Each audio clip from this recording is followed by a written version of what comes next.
সাফের আগ্রহে সাড়া দিয়েছে বাংলাদেশ। চতুর্থবারের মতো দক্ষিণ এশিয়ান ফুটবল চ্যাম্পিয়নশিপ আয়োজন করতে চায়, নিশ্চিত করেছেন সহ সভাপতি ফাহাদ করিম। মার্চ উইন্ডোর প্রতিপক্ষ চূড়ান্ত করতে ভাবনায় 10 দেশ। আলোচনা শুরু 4টির সাথে।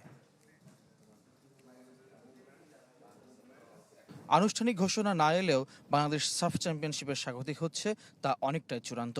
বিশেষ করে দক্ষিণ এশিয়ান ফুটবল ফেডারেশনের আগ্রহ গণমাধ্যমে উঠে আসায় বাহুবেও জানাতে শুরু করেছে প্রতিক্রিয়া। নতুন এবং ফিরে আসা গ্রাহকদের জন্য নগদে চলছে ক্যাশব্যাক সহ প্রতিদিন হাজারো উপহার জেতার সুযোগ। হবে আশা আর ফেরা, সারপ্রাইজ সেরা। সাফ মেন্স চ্যাম্পিয়নশিপ যদি বাংলাদেশে হয়, এটা অত্যন্ত চমৎকার একটি খবর। আমাদের তরফ থেকে সাফকে এতটুকু আমরা মেসেজ দিতে পারি যে আমাদের তরফ থেকে ডেফিনেটলি অল আউট সাপোর্ট এবং any sort of support they require we will provide. মার্চে সিঙ্গাপুর ম্যাচের আগে হোম কিংবা অ্যাওয়ে প্রীতি ম্যাচের জন্য প্রতিপক্ষের সন্ধানে ফেডারেশন।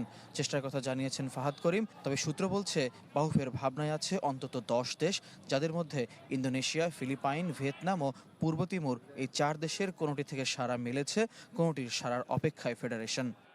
আমরা তো চাই সব হোম করতে, বিকজ হোম খেললে আমাদের ফ্যানরা দেখার সুযোগ পায়, সেলিব্রেশনটা বেটার হয়।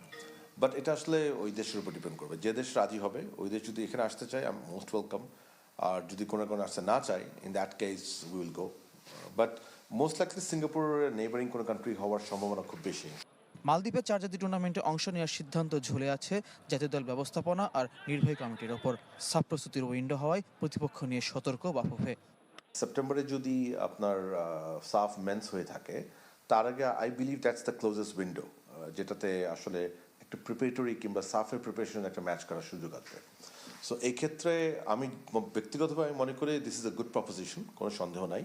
বাট এখন টিমস কমিটি এবং ইসি যদি মনে করে যে না, এটাতে পার্টিসিপেট না করে অন্য বেটার কোনো স্কোপ যেতে পারে, আমি তো জানি না। 14 জানুয়ারি বছরের প্রথম নির্বাহী কমিটির সভা করার পরিকল্পনা ফুটবল ফেডারেশনের। তবে বিশ্বকাপ ট্রফি আসবে সেদিন, তাই তারিখ পরিবর্তনের সম্ভাবনা আছে। ফয়জুল ইসলাম, চ্যানেল 24, ঢাকা।